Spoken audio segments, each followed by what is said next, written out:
Quiero saludar a uno de los periodistas más destacados de la hermana República de Venezuela, sobre todo porque Neomar tiene muchas cosas que contarnos, sobre todo en el campo de la tristeza y del dolor, en el ejercicio de las dificultades de una profesión tan bonita, tan liberal, tan necesaria para las democracias como es el periodismo. Están viviendo realmente una tragedia en Venezuela, aparte del hambre, aparte de la ausencia de medicamentos y de medicinas en la hermana República de Venezuela, aparte de los servicios asistenciales, aparte de las libertades en Venezuela, pues una tragedia más, como si le faltara algo a esta crisis humanitaria, pues es la falta de poder desarrollar con libertad el ejercicio del periodismo. Quiero saludar a Neomar Hernández. Neomar Hernández es periodista, magíster en ciencias políticas y conductor de un programa muy, pero muy exitoso en la hermana, programa de radio, por supuesto, muy exitoso en la hermana República de Venezuela. El programa se llama Y así nos va de radio, y así nos va, de Radio Caracas Radio. Neomar, buenas noches, bienvenido a Nocturna RCN. Julián, es un gusto saludarte desde Caracas, Venezuela, y gracias por interesarte en lo que estamos haciendo acá en medio, como tú lo dices, de las dificultades, del apremio, de la amargura a veces, pero con mucho gusto resistiendo desde acá. Te doy un enorme abrazo desde la distancia y te agradezco la oportunidad de conversar con gente tan querida, como es la gente de Colombia. Entiendo que están en Bogotá, pero se oyen a nivel nacional y me encanta estar con ustedes acá. Muchas gracias, Neomar, y recibo de manera calurosa y muy afectivo ese abrazo a la distancia, que se lo retorno también, Neomar, con el tapabocas, cuidarnos, pero al fin y al cabo no perder esos sentimientos humanos de abrazarnos, de querernos, de expresar esos sentimientos. Neomar, una de las emisoras emblemáticas de nuestra América Latina es, y seguirá siendo, me imagino yo, en la medida en que pase esta horrible noche, Radio Caracas Radio. Y tengo entendido, Neomar, que este año, a partir del 30 de abril de este año 2020, pues el régimen del ocañero Nicolás Alejandro Maduro Moros decidió clausurar Radio Caracas Radio. Pero ustedes no tiraron la toalla, ustedes como periodistas, ustedes como directivos de esta emblemática cadena, y echaron pa'lante. ¿Qué fue lo que pasó y qué es lo que están haciendo, Neomar? Efectivamente, Julián, de hecho la estación está cumpliendo, una estación que es la pionera en las transmisiones radiales en Venezuela. Radio Caracas Radio tiene más de 90 años de estar funcionando, fue la primera emisora comercial de Venezuela y ha seguido desde entonces. Hemos cumplido este 30 de abril del año en curso un año de que nos sacaran de la señal abierta. Nosotros estábamos acá en señal abierta y cubríamos buena parte del territorio nacional con nuestra señal. Efectivamente, el 30 de abril del año pasado, luego de una cosa bien extraña que fue la que se produjo en Caracas, donde se pretendía que unos militares le sacaran, como decimos nosotros, la silla a Maduro y se presentara una oportunidad de cambio en este país que ya lleva 20 años azotado por este flagelo que se llama chavismo. Bueno, Radio Caracas fue la única emisora, por lo menos de Caracas, de la que yo tenga noticia, que transmitió aquello desde tempranas horas de la madrugada. Este movimiento comenzó a las 4 o 5 de la madrugada, casi que con el despunte del sol, y las emisoras en general en Venezuela y en Caracas en lo particular decidieron no decir nada, decidieron que había que jugar cautelosamente, que había que esperar que Maduro hablase y que los hechos debían ser ocultados. Bueno, Radio Caracas dijo no, vamos a sumarnos, como nos hemos sumado siempre, a la verdad, a la transparencia, a la información y sobre todo, porque nunca lo hemos ocultado, a la libertad, que es lo que defiende Radio Caracas desde hace muchas décadas y sobre todo en los últimos años, donde la libertad ha sido precisamente un bien escaso en Venezuela. Eso costó y eso valió, Julián y amigos de Nocturna, para que Maduro llegara o mandara una comisión de militares a la estación en la que yo trabajo, y efectivamente fue así, de un brochazo sacada del aire. ¿Qué ha ocurrido? Que esto no es lo primero que ha ocurrido en términos de censura en Venezuela. Ya Maduro desde el año 2009 más o menos, o mejor dicho Chávez, que entonces vivía, ha cerrado cientos de emisoras, no solo en Caracas, sino en todas partes de Venezuela, y cuando las cierran, generalmente las emisoras en Venezuela, bajan la Santa María, clausuran, se van a su casa, despiden a los trabajadores, pero en Radio Caracas Radio seguimos, y de hecho hemos cumplido, como tú has dicho, un año, este 20 de abril, este 30 de abril, de transmisiones por Internet. Nosotros hemos seguido transmitiendo por Internet y en eso se nos ha ido la vida, Julián, y hemos seguido transmitiendo, hemos seguido compartiendo con la audiencia, con más limitaciones, porque no es lo mismo, y tú lo sabes, la magia de esta maravillosa experiencia que significa la radio tradicional y compartir allí con el sentir de la gente, pero por lo menos no hemos tirado la toalla y hemos seguido en la lucha, que es lo que creo que tenemos que hacer. Claro. Neomar, ¿de quién es? ¿Quiénes son los propietarios de Radio Caracas Radio? Los propietarios de Radio Caracas Radio es la empresa 1BC. 1BC, que es Uno Broadcasting Caracas, es una empresa que, mira, tiene una tradición casi centenaria también, casi que data de la misma época en la que empezó, hace más de 90 años, a transmitir Radio Caracas Radio, y es una familia que se ha caracterizado por llevar a contracorriente también la decisión de los dueños de medios en la Venezuela chavista. ¿Qué hacen los dueños de medios en la Venezuela chavista? Generalmente cuando el chavismo los censura, los persigue o incluso llega con ofertas para comprarle el medio de comunicación, estas familias o estos dueños de medios han sido, muy poco combativos. Generalmente han terminado vendiendo, han terminado cediendo a la censura, sacando programas del aire para de alguna manera mantener la emisora a flote o la televisora a flote. Y 1BC ha hecho justamente todo lo contrario. De hecho, Julián, hay una experiencia previa a Radio Caracas Radio con el hermano de alguna manera más importante, que era la estación de televisión, Radio Caracas Televisión, la emisora de televisión más grande quizá que ha tenido Venezuela, a la par de Venevisión, son los dos grandes canales que ha tenido este país, que fue en el año 2007 sacada del aire justamente por lo mismo. Chávez quiso comprar la televisora, le llegó con una oferta a la familia propietaria de Radio Caracas Televisión, que es la misma, como te digo, de Radio Caracas Radio. La familia propietaria, esencialmente la familia Phelps y Granier, decidieron no vender, y por eso al día de hoy Radio Caracas Televisión también está fuera de las pantallas de Venezuela después de décadas de haber sido pionera en el tema de la televisión nacional en este país. Claro.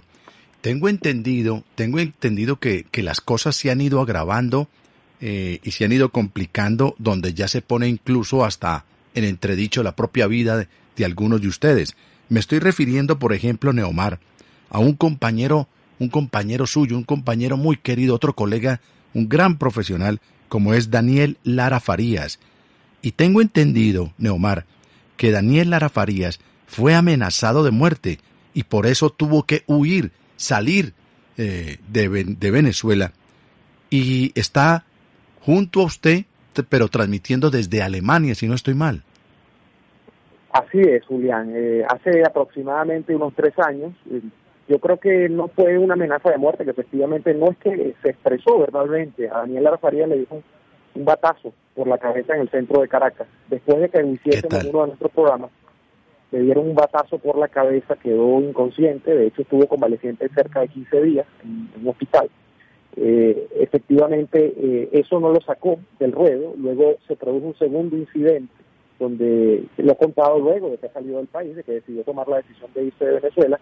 Le lanzaron un carro cerca de su casa encima, casi lo atropellan, un carro identificado, entiendo, incluso por lo que recuerdo, con algún emblema de un organismo del Estado venezolano, de la gobernación del Estado donde él residía, que es un Estado cercano a Caracas, y eso valió para que ya definitivamente Daniel entendiera que él no podía seguir en Venezuela, y eso ha valido que él haya tenido que irse a Alemania, donde actualmente está exiliado, donde está en situación de refugio humanitario, y bueno, hemos seguido sí nosotros transmitiendo, porque decidimos que incluso con su salida del país no podía acabarse el proyecto nuestro, que en Radio Caracas tiene 7 años ya. Nosotros tenemos 7 años todas las tardes. Bueno, comenzamos haciendo un programa solamente de fines de semana, luego fuimos porque a la gente le gustaba muchísimo el programa, pasamos al formato diario, pero nosotros decidimos no podemos parar, porque si algo hemos hecho es pelear, y no puede ser que incluso una amenaza esta, ya no solamente verbalizada, sino expresada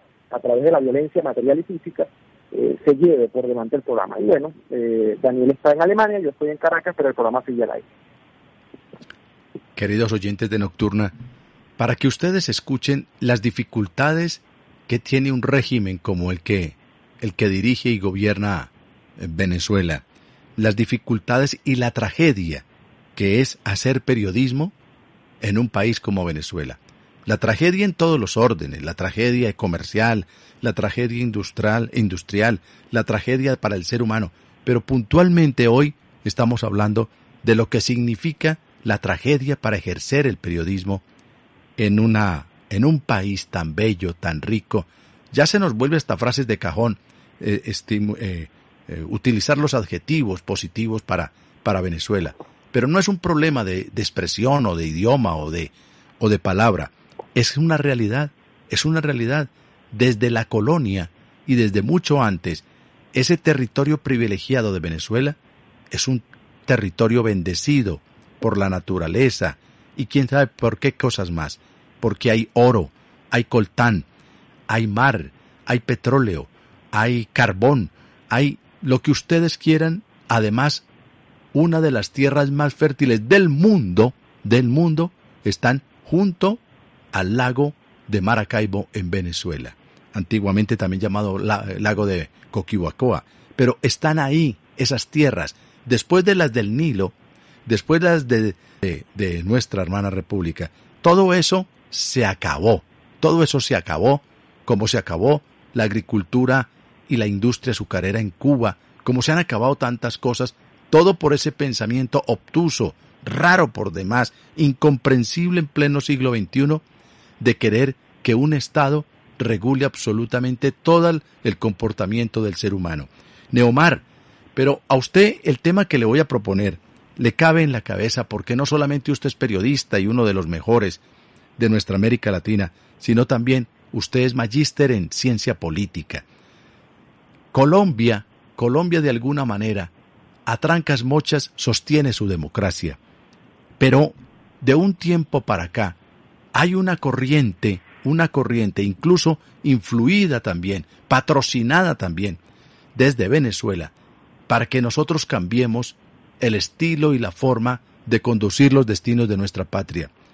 Cuando uno plantea este tema, Neomar, entonces le dicen que estamos exagerando, que eso es mentira, que lo que queremos es vender miedo, que eso nunca va a pasar, que eso es falso.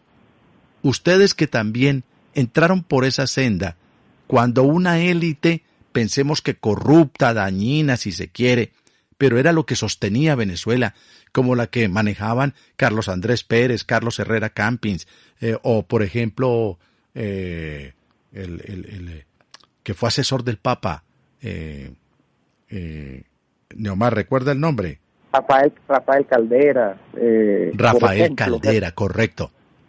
Entonces, que tenían deficiencias, correcto, tenían deficiencias, que cometieron errores, grandísimos errores, por supuesto, pero nada era como caer al vacío, Neomar, como cayeron ustedes. Neomar, estamos exagerando cuando algunos proponemos mirar el espejo de Venezuela para no correr la misma suerte. No están exagerando en lo absoluto, mi estimado Julián. De hecho, yo convalido cada una de sus palabras en torno a la extraña munificencia que ha tenido Venezuela en recursos naturales. A Venezuela prácticamente, si usted la mira de cabo a rabo, a Venezuela no le falta nada. Venezuela del sur al norte, del norte al sur, del este al oeste y del oeste al este, es un territorio, usted lo ha dicho, bendito en cuanto a recursos naturales, y no es solo petróleo. Venezuela tiene agua, Venezuela tiene llano, Venezuela tiene agricultura, o tiene por lo menos los suelos que permiten llevar adelante un proceso agrícola, no solamente para la satisfacción de las necesidades internas del país, sino para la exportación, y en algún momento quizá lo fue así. Pero Venezuela es, a la vez que eso es así, es la constatación de que no importa la cuantía de los recursos que usted tenga en el área de lo material, si la élite gobernante es una élite que está imbricada al pensamiento socialista. El socialismo, que es yo me atrevería a definirlo como una corriente político-filosófica, económica, absolutamente antinatura, porque se propone además modificar los comportamientos naturales del hombre, la tendencia natural del hombre a querer progresar, que es lo que ha movido de alguna manera la historia de la contemporaneidad, de la modernidad, del avance del mundo. Eso que es contra natura acaba con los países, no importa si esos países son plenos en recursos. Y yo le confieso que yo veo con mucho miedo, especialmente ahora que veo lo que está ocurriendo en nuestra hermana República de Colombia, lo que ocurre justamente en la élite política, porque las fallas siempre van a aparecer en un sistema democrático, pero las fallas no son necesariamente, de hecho no lo son nunca, la motivación para que un pueblo se suicide y para que un pueblo crea y se compre el discurso de la izquierda tradicional, que es por cierto un discurso que, si usted lo revisa muy bien, es un discurso anclado en la década de los 60, los 70, en la teoría de los buenos y los malos, de que el imperialismo es el que acaba con todos los pueblos del sur y que nosotros estamos expoliados por las tendencias imperiales de los Estados Unidos, de que hay que repartir la riqueza, pero eso sí, sin trabajar, de que hay que buscar cómo saciar a los pobres, pero eso sí, sin revisar de dónde salen los recursos. Es decir, toda una demagogia que al fin y al cabo lo que hace es descoyuntar a los países, descarrilar a los países. En ese sentido, yo siento que mi Venezuela es básicamente lo que era la Cuba de hace 20, 30 o 40 años atrás, cuando a nosotros se nos hablaba en Venezuela y se nos dijo a finales de la década de los 90 que Cuba podría ser el ejemplo de lo que podría ocurrir en otros países de América Latina, en el que está incluido Venezuela ahora, donde no importa lo que hubiese, si llegaba a ponerle la mano al poder un tirano o comunistoide, se acabaría aquel país. Y lo que decía el pueblo en general era: no, eso no es posible porque aquí tenemos una democracia. Yo siento un poco, Julián, y lo hago con respeto, porque por supuesto no soy colombiano, pero también me duele, y además sé cuánto ha dado Colombia, incluso en medio de esta crisis humanitaria, para ayudar a tantos compatriotas venezolanos, que en Colombia se experimenta ese riesgo al día de hoy. De manera que no es una exageración. Yo cuando veo lo que ocurre en medio de todo este proceso, salvando todas las distancias de lo que yo pueda opinar o no sobre el presidente Uribe, sobre lo que ha ocurrido en el caso de este juicio que se quiere adelantar, lo que en el fondo o lisqueo es esta tendencia, este arreglo de estos grupos de la izquierda que quieren ponerle la mano al poder y quieren acabar con un país que, lo decía yo la semana pasada, bajo la presidencia del presidente Uribe, y luego incluso con las presidencias controvertidas del presidente Santos, a quien yo no le guardo ninguna simpatía y me perdona porque es su paisano, y con lo que haya podido pasar luego de que el presidente Uribe haya dejado el poder, es todavía una democracia y que es todavía un país que tiene que mostrar cosas en el campo económico, que por cierto mi país lamentablemente no puede mostrar nada al día de hoy. Lo que puede mostrar es una historia de migraciones forzadas a sus paisanos, y que por cierto Colombia lo conoce muy bien porque han tenido que pasar la frontera muchos paisanos míos para irse a Colombia a buscar una mejor vida. De manera que no es, Julián, redondeando, no es ninguna exageración y ni alarma lo que está ocurriendo en Colombia profundamente. Claro, pues le agradezco sus palabras porque nos abre un poquito la visión, porque a veces plantear, hombre, independientemente si usted es de una ideología o de otra, de una orilla o de otra, pero decir, no cometamos esos errores, no asumamos esos actos de torpeza de creer que nos venden palomitas en el aire diciendo que todo va a ser igualitario, que vamos a tener una patria más justa. Y lo que hicieron en Venezuela fue quitar una élite, con todos sus defectos, quitar una élite para montar otra élite, pero de peor calaña, ¿no? Así es, completamente, y yo creo que ya los venezolanos hemos experimentado demasiado la lección. Lamentablemente, Julián, al día de hoy no tenemos los venezolanos un mecanismo, digámoslo político, un mecanismo democrático para poder quitarnos este carcamal de encima. No podemos hacerlo ya con todas estas farsas electorales que se han montado. Esto es ya una cosa constatada, es evidente que no podemos hacer como hicimos en el año 98, poniendo a Chávez en el poder, quitar al chavismo del poder. Esta especie de nueva tendencia de la izquierda continental ha buscado procurar mecanismos democráticos para tomar el poder, capturar la democracia, trastocarla completamente hasta destruirla y luego no salir más nunca del poder. Y como este mundo que tenemos es un mundo que, si usted me pregunta, yo lo veo verdaderamente impotente para de alguna manera asentar los valores de la democracia y la libertad en términos de lo que pueden hacer, por ejemplo, órganos como la OEA, la ONU, a la que nosotros le hemos pedido tanto y tantas veces, lo que pueden hacer grupos como el Grupo de Lima, o lo que puede hacer de manera unilateral incluso el gobierno de los Estados Unidos, el gobierno colombiano, que ya yo creo que bastante han hecho por nosotros. Es un mundo que no puede imponer la democracia, no puede lograr que, por ejemplo, en Venezuela, donde hay una situación de secuestro de fuerzas, esa democracia sea restaurada. Y obviamente por métodos democráticos no parece que la fuésemos a restaurar. Entonces, yo le prevengo a usted y a tantos hermanos colombianos de no dejar perder su maltrecha, porque sé que la democracia colombiana bastante que ha costado, tiene errores, porque yo he estudiado un poco el proceso colombiano y sé que no ha sido fácil, sé que ha habido mucha violencia, incluso en varias décadas atrás, sé que hubo en algún momento algo muy parecido a lo que tuvimos acá, con la alternancia básicamente de dos factores, dos partidos que llegaron a un punto en el que se descompusieron absolutamente, y bueno, y eso explica un poco luego la entrada del presidente Uribe en la escena.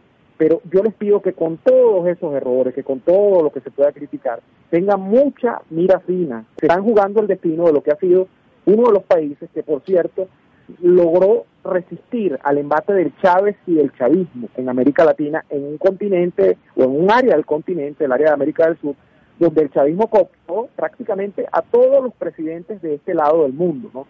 Y donde Colombia estuvo allí con sus problemas, pero siendo un faro de libertad y un faro de referencia de resistencia frente al chavismo y su corriente en este lado del mundo. Claro, qué importante, qué interesante. Pues le cuento a los oyentes de Nocturna RCN que estamos en contacto con un gran periodista latinoamericano. Es de origen venezolano, lo escuchan ustedes, y se siente orgulloso de su Caracas y hablar de su patria. Y él es el conductor de un programa muy exitoso que se llama Y así nos va. Y así nos va, de Radio Caracas Radio, una estación muy tradicional de radio en América Latina, que emitía su señal desde la capital venezolana, y durante, como lo explica Neomar, pues precisamente tenían ya 90, casi 100 años de existencia. Algo parecido a los años que tiene en radio nuestra gran cadena RCN, la radio de Colombia. 90 años de estar emitiendo, y por eso pues precisamente duele tanto saber que el régimen de Nicolás Alejandro Maduro Moros, y también, para no dejar por fuera, alguien que no quisiéramos mencionar porque no está entre nosotros, porque ya partió, pero también Hugo Chávez, quien tuvo gran responsabilidad, absoluta responsabilidad en todo esto, en toda esta debacle que está viviendo Venezuela. Escuchen cómo presenta precisamente Así va el programa, así nos va el programa, nuestro invitado de hoy, Neomar Hernández. Así suena. RCR presenta Y así nos va, una producción nacional independiente de Neomar Hernández, certificado número 25178, para dar cumplimiento al artículo 14 de la Ley de Responsabilidad Social. Los sube y baja de la economía y la política. Los que dicen y no hacen. Los que se contradicen. La actualidad más candente. Lara y Hernández ya están aquí. Ellos no saben nada. Y así nos va. Y así nos va. Así nos va. Bonita presentación, los que suben y los que bajan en la economía, en la política. ¿No, Neomar? Así es, ya son 7 años, Julián. Ha sido, le confieso, mi primera experiencia en radio. Ha sido mi casa. 7 años ya, Radio Caracas Radio. Que por cierto, sí, conversaba yo hace rato con paisanos venezolanos que están en Colombia y me decían, RCN es casi como Radio Caracas acá. Me dicen, tienen muchas décadas, se parece a la edad, justamente lo que usted estaba diciendo.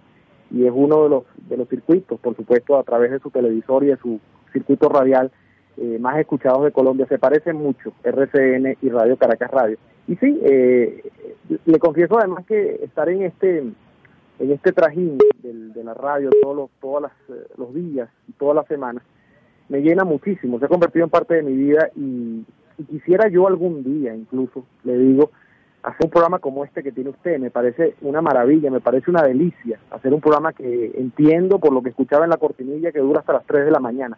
sueño, Así porque es es. un programa que dura hasta las 3 de la mañana. En Venezuela no hay, Julián, programas que lleguen más allá de las 10 de la noche, porque hay unas condiciones de seguridad que no son muy amigables, que digamos. Además, la industria de la radio en Venezuela está absolutamente destrozada. En Venezuela, al no haber economía real, al no haber producción, al no haber comercio, o lo que hay es muy poco, muy exiguo, pues no hay anunciantes, pues no hay un ambiente que es el ambiente de la radio que todos conocemos y que hace que las parrillas de las emisoras se hayan reducido al mínimo. Bueno, hay mucha censura, además, que eso es lo primero. Más que anunciantes tiene que haber libertad para que uno se exprese.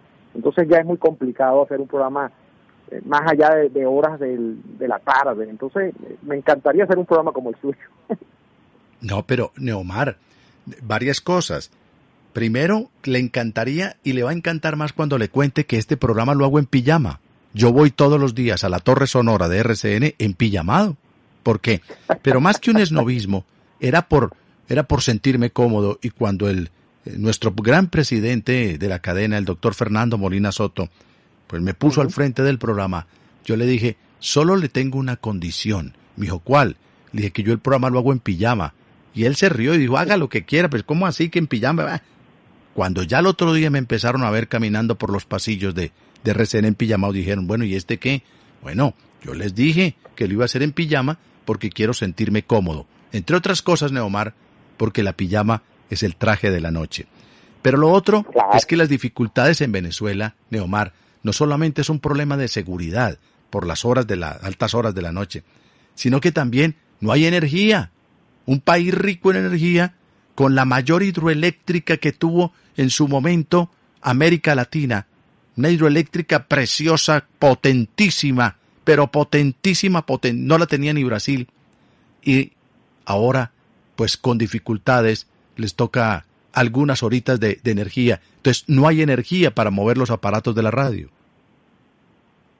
Bueno, hoy, Julián, hoy justamente, usted lo está diciendo, y cuando las cosas son ciertas son así. Hoy estaba yo en la radio en la tarde y tuvimos 2 bajones de energía en la radio. La radio tiene una planta eléctrica que permite de alguna manera que sigamos al aire en medio de los apagones, pero hubo un apagón que no duró mucho, pero hubo apagón en la tarde, y esto es Caracas. Yo le cuento que más hacia allá, más hacia la frontera con su país, en el estado Zulia, por ejemplo, o en el Táchira, mis paisanos pasan 6, 8 horas diarias ya programadas, o sea que no es una sorpresa. Ya ellos tienen que mentalizarse, concientizarse de que van a pasar 6 u 8 horas del día sin energía eléctrica, muchas veces con los rigores del calor, donde, bueno, no pueden prender un aparato de aire acondicionado, o no pueden prender un ventilador o algo para por lo menos refrescarse, y eso ya se ha convertido en parte de la existencia, una existencia absolutamente miserable. Pero yo acá, por ejemplo, en Caracas, bueno, aunque no tenga tantos apagones eléctricos, por ejemplo, tengo que lidiar con el tema del agua potable. Mi casa no tiene agua potable en las 24 horas del día. De hecho, a veces paso 3 o 4 días sin agua potable, por lo cual me he vuelto un almacenador compulsivo también de agua potable. De manera que ahora también estamos pasando por problemas de combustible, un país que es petrolero, y yo siempre le digo esto a todo el mundo que me indica, o los que puedan indicarme, que las sanciones que ha emitido los Estados Unidos a través de la OPEC con el tema de las sanciones petroleras a Venezuela pueden estar afectando el suministro de combustible. Yo les digo siempre, mira, no importa las sanciones. En el caso venezolano tenemos un país petrolero. En algún momento Venezuela fue el país, creo que ya no lo es, ya ha sido desplazado al segundo puesto, pero fue el país con las reservas probadas de petróleo más grandes del mundo. ¿Cómo tú explicas que un país con las reservas probadas más grandes de petróleo en el mundo no tenga combustible para abastecer su suministro interno? Eso no importa que haya sanciones o las deje de haber, porque el caso es que tú tienes que tener la capacidad de refinar combustible para tu gente. Bueno, es una vida, Julián, absolutamente de carestía, y a la que muchos venezolanos hemos tenido que adaptarnos, por si queremos seguir acá. Hemos tenido que de alguna manera incluso normalizar, lo cual me parece repudiable, lo cual me parece patético, pero es la verdad, le estoy hablando con absoluta franqueza. Claro, y además le he escuchado, Neomar, cuando usted relata, casi que a manera literaria, las enormes filas y colas que le toca hacer cuando va a tanquear a una estación de servicio su vehículo, y usted lo hace de manera maravillosa, de manera periodística, pero también literaria, todo lo que le toca esperar para tanquear su vehículo, pero que termina siendo una tragedia, y que si no es porque todos los días sabemos de un poquito de geografía y que estamos al lado, es decir, que Venezuela junto a Colombia, pues uno podría pensar que el periodista Neomar Hernández nos está hablando desde algún pueblo empobrecido del África o algo por el estilo, y uno dice, esto no puede ser. Neomar, para que usted se dé cuenta de la sintonía de Nocturna, me escribe un oyente desde Caracas, Venezuela, y me dice, don Julián, la planta de energía que usted se refiere en nuestro país, se trata de la represa del Guri, del Guri, que fue una de las más grandes del mundo, la represa del Guri, con esa hidroeléctrica que construyeron allí. Bueno, pues muchas gracias a los oyentes, Neomar, mire cómo lo van escuchando. Qué bueno. Sí, de nuestra maltrecha, pero bastante funcional por algunos años, democracia civil en Venezuela. El petróleo en alguna época, Julián, en Venezuela sí sirvió para hacer grandes obras civiles y de modernización de este país, que era un país que a la entrada del siglo XX era un país absolutamente empobrecido. Bueno, luego hubo un proceso de dictaduras militares, hubo un proceso incluso complejo en el que hubo un golpe de Estado también, y una junta cívico-militar. Pero ya luego de que los civiles llegan al poder por la vía del voto, después del año 59 en Venezuela, Venezuela tuvo unos primeros años descollantes, diría yo. Esa lumbre o ese brillo inicial de la democracia luego fue opacado por un manto de dólares infinitos que nos llevaron a experimentar. Yo creo que eso que pasa, y que algunos han definido en el fenómeno económico como la enfermedad holandesa, ¿no? Eso de que usted, mientras más tiene, más gasta o más se endeuda. Bueno, eso nos pasó a nosotros con el petróleo, y nos sigue pasando, por cierto. Pero la democracia hizo muchas cosas en sus años iniciales. Luego se deformó bastante, pero yo le repito, eso lamentablemente no debía terminar con la llegada de Chávez al poder.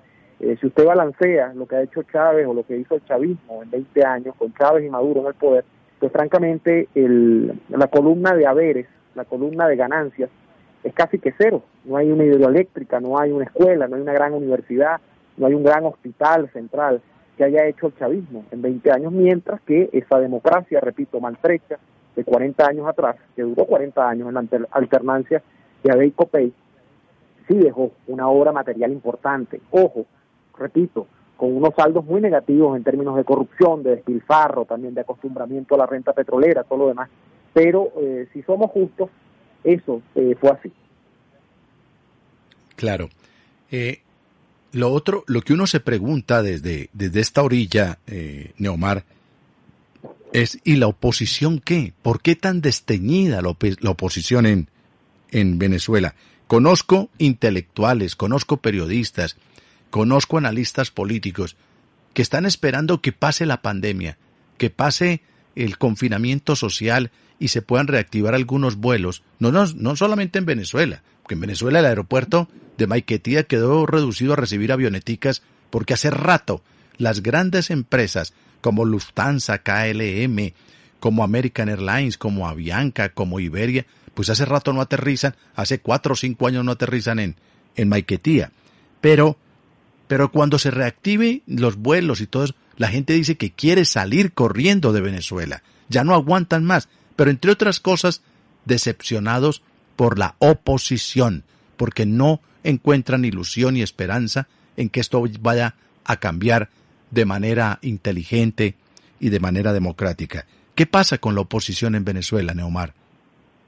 La oposición en Venezuela, hay dos cosas allí. La oposición en Venezuela sí ha sido muy perseguida, ha sido una oposición muy asediada, una parte de ella, otra no, otra yo creo que ha convivido, ¿no? con el régimen, ha sabido lograr lugares de acomodo durante estos 20 años, no hace 2 años ni hace 1 año.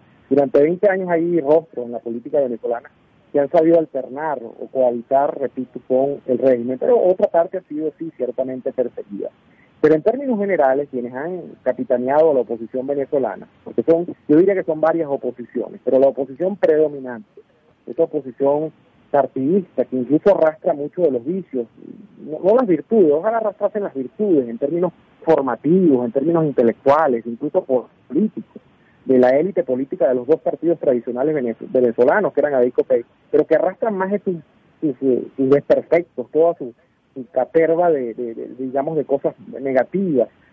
Esa oposición, la que ha jefiado a la oposición venezolana, o ha puesto al frente el logo, el emblema de la conducción política de este país, ha tenido unos errores tremendos. Y el error primigenio de esa oposición, que todavía se mantiene, porque no es que lo han enmendado, es que ellos han creído que están lidiando contra un demócrata. Lo creyeron con Chávez y ahora lo creen con Maduro. Y al creer que tú lidias contra un demócrata, pues el principal instrumento de disputa dentro de un régimen democrático para tú hacer oposición son las elecciones. Cuando tú tienes una disputa con el poder, tú dices, bueno, yo me espero que vengan las elecciones, organizo mis maquinarias electorales, organizo mis votos, cautivo a mis electores, a mis votantes, y hago que esos votantes se expresen el día de la votación y yo expulso al gobernante a quien yo adverso, porque esa votación va a reflejar el reflejo, valga la redundancia, de la voluntad popular, de las mayorías que no quieren al régimen.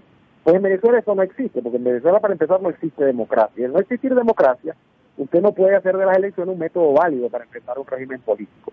De manera que perpetuar esa ficción, que hasta ahorita está perpetuada, Julián, porque hay gente creyendo, aquí está convocado un proceso para diciembre, y que para relegitimar a diputados, para elegir una nueva Asamblea Nacional, de la que es parte, por cierto, Guaidó, pero Guaidó dice que en esa elección él no se anota ni anota lo suyo, pues él dice eso, pero a la sazón de eso, todavía habla de la procura de una salida electoral, que yo no veo por ninguna parte, y la procura de unas condiciones mínimas para votar. Bueno, aquí las condiciones no deben ser mínimas, deben ser máximas, porque para empezar no existe ni una sola condición para que la gente pueda elegir a un gobernante, o a un diputado, a un gobernador, a un presidente, nada. En Venezuela no hay condiciones para nada. Entonces, cuando uno analiza por qué esto ha pasado así, por qué la oposición ha sido errática, yo creo que es por eso, por pensar que enfrentan a un demócrata, por pensar que están en una democracia. Ahora, toda la pregunta va, Julián, de si esa concepción de creer que se hace política en democracia o se hace oposición en democracia es una ingenuidad o es también una suerte de arreglo de conveniencia, donde por hacer ese papel a esta gente le va muy bien en términos, yo no sé si crematísticos, de negocio o de arreglos, de no sé, de que no me atrevo a lucurar. Yo quiero pensar que es por ingenuidad. Lo que pasa es que es difícil conceder la idea de que después de 20 años tú seas tan ingenuo y sigues reiterando en el error tantas veces como se ha hecho acá. Eso es lo que ocurre. Para mí ese es el tema básico. Enfrentar a una tiranía como si fuese una democracia. Y así no se puede, así no vas a llegar ni a la esquina. Claro.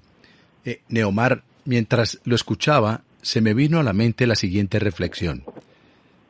Por estas épocas de crisis sanitaria a nivel mundial, algunos se han atrevido a proponer o a decir que el virus, el coronavirus, el COVID-19 no existe, que eso es paja, que eso es mentira. Y eso llevándolo a nuestra charla de hoy en Nocturna de RCN, pues habría que decirle a muchos de los colombianos que dicen, ustedes siempre nos amenazan con que vamos a vivir algo parecido a Venezuela. Siempre nos ponen por delante que Colombia se va a convertir en una Venezuela. ¡Paja! Ustedes lo que quieren es perpetuarse en el poder. Señoras y señores, estamos escuchando el testimonio de uno de los intelectuales, periodistas y expertos en ciencia política más importantes de Venezuela, que se llama el periodista Neomar Hernández, y nos está diciendo, señores, ojo, lo poquito que ustedes han construido, lo que tienen, mal, regular, lo que quiera, pero es distinto porque hay libertad. Nosotros éramos así como ustedes. Hoy no somos ni la sombra de lo que fuimos desde hace 200 años para acá. O sea, que esto sí puede cambiar. Desde aquí, desde este micrófono de Nocturna RCN, Neomar, solo acierto decirle algo, y es que se cuide mucho, porque en un país donde se perdieron las libertades, donde el derecho a la expresión y al disenso no es concebido como algo natural, sino como un acto de intromisión, pues lo único que le digo es que se cuide porque si no, tiene usted allanado el camino a Ramo Verde, como lo han vivido de manera infame otros como Baduel, como el capitán de navío Luis de la Sota Góngora y tantos como 450 o 500 presos políticos que de manera absurda e ignominiosa tiene la hermana República de Venezuela. Allá hay presos políticos. ¿Qué tal eso? uno preso porque piensa distinto. ¡Qué ridiculez, Neomar! Eso no me cabe en la cabeza, que uno sea privado de la libertad, pero de la manera más infame, porque los tienen bajo tierra, donde no se ve la luz del sol, donde no les dan agua potable a más de 500 personas por decir que no comparten la suerte de su país. Neomar, por favor, cuídese mucho. Le agradezco mucho, Julián, y de hecho le ratifico que todo lo que usted está diciendo es rigurosamente cierto, a tal punto que todos los martes, de hecho el día de hoy lo hicimos así, nosotros tenemos desde hace, estimo yo, unos 3 o 4 años, una sección dedicada a hablar con familiares de presos políticos. Eso se ha convertido en una cosa, yo no sé si habitual en Venezuela, yo no sé si normal en Venezuela, porque normal no es que usted tenga presos políticos, eso no es normal en ninguna parte del mundo. De hecho, es tan anormal que justamente una democracia nunca tiene presos políticos, pero eso es lo que demuestra que acá no hay una democracia. Pero le agradezco muchísimo su preocupación, porque la veo muy sentida, le agradezco muchísimo haberme concedido un espacio en sus micrófonos, a su vasta audiencia. En la noche, madrugada del día de hoy, ha sido un completo placer para mí conversar con usted. Y bueno, acá tiene un servidor, un amigo y un aliado en lo que necesite saber de nuestro país, Venezuela, que es, a final de cuentas, un hermano de Colombia. Y saludo, bueno, a los venezolanos que puedan estar escuchando, a los colombianos que puedan estar escuchando a esta hora. Le agradezco muchísimo. Es Neomar Hernández, de Radio Caracas Radio. Neomar, un abrazo y cuenta con este micrófono cuantas veces quiera participar. Un abrazo y gracias por atendernos. Gracias, Julián.